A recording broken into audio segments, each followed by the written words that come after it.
رسول کے قریب نماز پڑھ رہے تھے، سپاہی آئے، مدینے سے امام موسیٰ کاظم کو گرفتار کیا گیا۔ مدینہ اگرچہ متبادل جگہ ہے لیکن یہ مدینہ اہل بیت کے لیے بڑا سخت تھا۔ اس مدینے میں اہل بیت کے لیے بڑی مصیبتیں تھی۔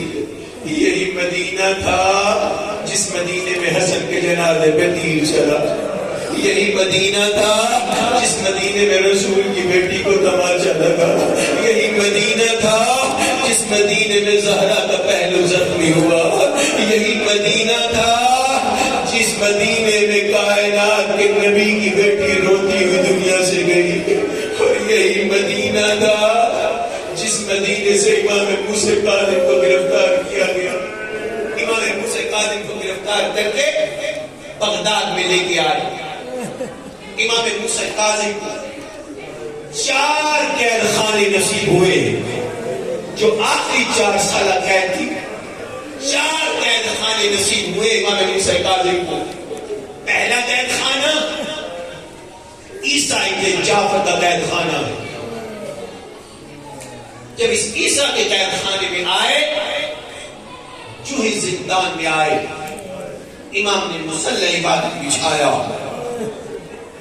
اللہ اکبر خدا کی عبادت کرنے لگے۔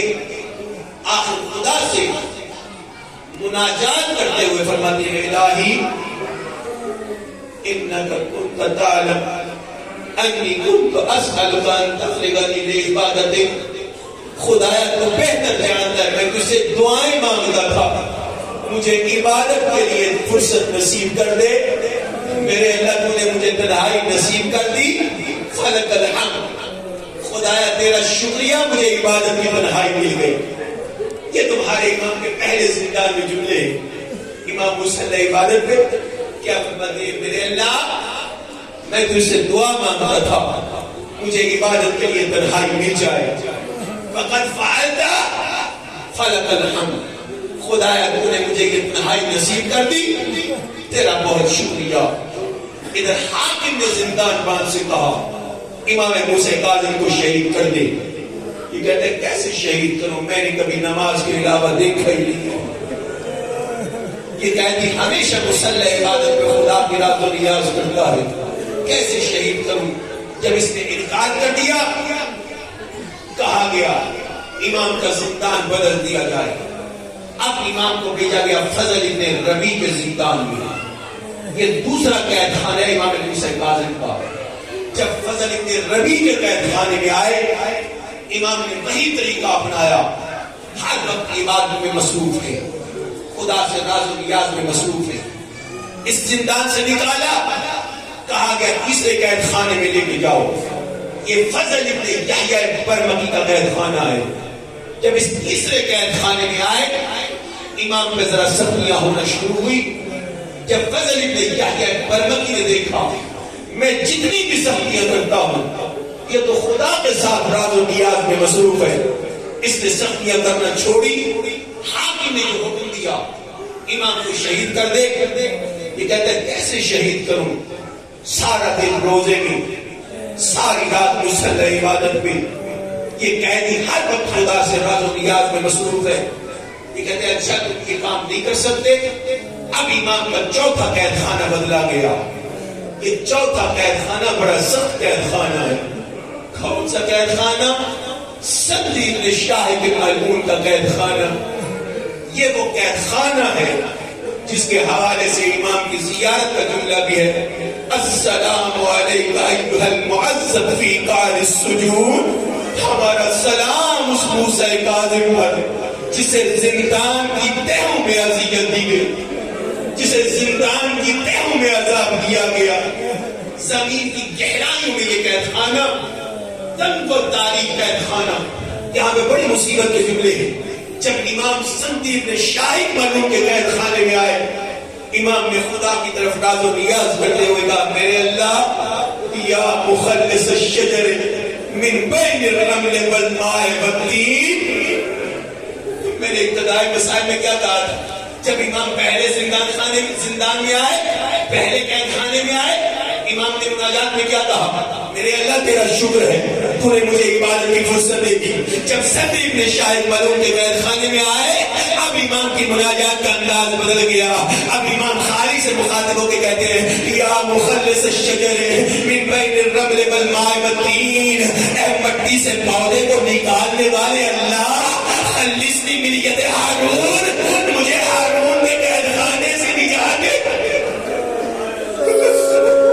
مجھے آزاد کر دے، مجھے آزاد کر دے.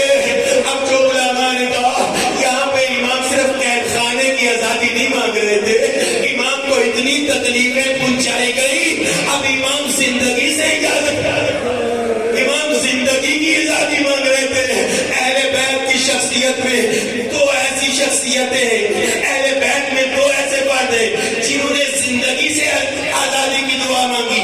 کون دو ہستیاں؟